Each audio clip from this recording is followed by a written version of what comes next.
Hi everyone, welcome back to our channel. Thumbnail చూసే ఉంటారు. ఈ పాటికే అర్థమైపోయి ఉంటుంది. సోఫా రెనోవేషన్ అనమాట.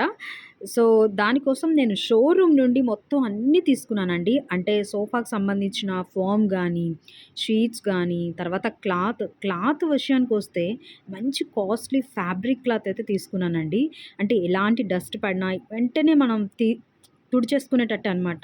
సో, అంత మంచిది తీసుకున్నాను. అండ్ అదొక్కటే కాదండి, సోఫాలో ఒక చెక్క తప్ప ఏది కూడా పాతది ఉండడానికి వీల్లేదని చెప్పి అన్నీ కొత్తవే తీసుకున్నాను. అండ్ మంచి కాస్ట్‌లీ ప్రొడక్ట్స్ తీసుకున్నాననమాట.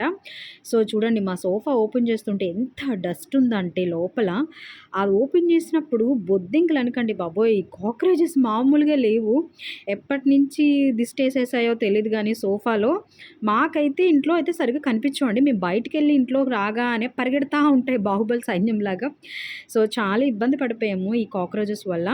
అంటే సోఫా అయితే మొత్తం ఏం పాడైపోలేదండి. ఎందుకంటే చెరగడం వల్ల అయితే మాత్రమే ఇది బాగు చేయిస్తున్నాం అనమాట. సో, మా వారు కొత్త సోఫా కొంటానని చెప్పారు. షోరూమ్‌కి తీసుకొనెళ్లారు. ఒక 3, 4 మోడల్స్ కూడా చూపించారు. కానీ నాకైతే ఇక్కడ మోడల్ డిజైన్స్ నచ్చలేదండి. ఎందుకంటే ఈ సోఫా తీసుకొని 3 ఇయర్స్ అవుతుంది. చాలా బావుంటుంది. అంటే బ్యాక్‌కి మనకి సపోర్ట్ ఉంటుంది. అండ్ అంతగా ఏం పాడైపోలేదు. ఎన్నో ఇయర్స్ కూడా అవ్వలేదు ఇది తీసుకొని. సో, అందుకనే నాకైతే నచ్చలేదు. నాకు ఎంత కాస్ట్‌లీదైనా సరే నాకైతే సోఫా విషయంలో మాత్రం అస్సలు నేను సాటిస్ఫై అవ్వలేదు. సో, అందుకే మా వారికి చెప్పి ఇలా రెనోవేషన్ చేయించుకుందాము దగ్గరుండి, మంచి ప్రొడక్ట్స్ వాడుకుందాం అని చెప్పేసి ఇలా స్టార్ట్ చేసేసాము. సో, వచ్చిన వాళ్ళు కష్టపడుతున్నారు కదా అని వాళ్ళకి చక్కగా వేడివేడిగా టీ పెట్టాను. అండ్ నా లంచ్ కోసమైతే దొండకాయ ఫ్రై చేసుకుంటున్నాననమాట. సో, కటింగ్ సెక్షన్ అనమాట. సో, వచ్చిన వాళ్ళు మాత్రం భలే వర్క్ చేశారు. అండ్ మొత్తం అంతా సోఫా అంతా విప్పేసిన తర్వాత ఆ డస్ట్ అంతా ఎత్తేసి చక్కగా వాళ్ళకి టీ అయితే సర్వ్ చేసి ఇచ్చేసాను. చూడండి ఎలా విడిచిపెట్టేశారో. అండ్ ఒకటి ఎందుకంటే మెజర్‌మెంట్ కోసం తీసుకున్నారనమాట. ఎందుకంటే వాళ్ళ క్లాతు అక్కడ మిషన్ ద్వారా స్టిచ్ చేయించారనమాట. సో, అందుకని వాళ్ళు ఆఫ్టర్ 3 డేస్ తర్వాత వాళ్ళొచ్చారండి. ఈ 3 డేస్‌లో మేము ఎంత ఇబ్బంది పడ్డామంటే సోఫా లేకుండా. మా జోయి అయితే అస్సలు ఫుడ్ తినట్లేదండి. ఎందుకంటే సోఫా అలవాటనమాట. మాకు కూడా అసలు సోఫా లేకపోయేసరికి కింద కూర్చోలేక, ప్లాస్టిక్ చైర్‌లో కూర్చోలేక నిజంగా చాలా సఫర్ అయ్యాము. అండ్ చూడండి బెల్ట్ ఎంత టైట్‌గా వేస్తున్నారో అంకులు.